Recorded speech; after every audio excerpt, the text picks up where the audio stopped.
Ito yun ma'am, ito yung 5,964 square meter. Ito yung kalsada. Tapos ito na siya, yung property. Ito.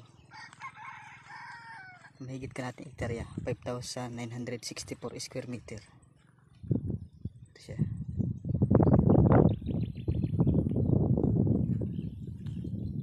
Ito yung kalsada.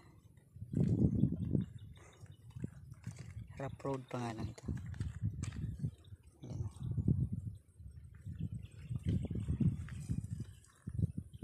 Property. Simulan siya dyan sa may ito. Hindi naman hagip yung bahay. May muna yan dyan. Tapos pa ganun. Tapos dito nasa 100, mahigit siguro 100 meters yung frontage niya sa kalsada. Ganun.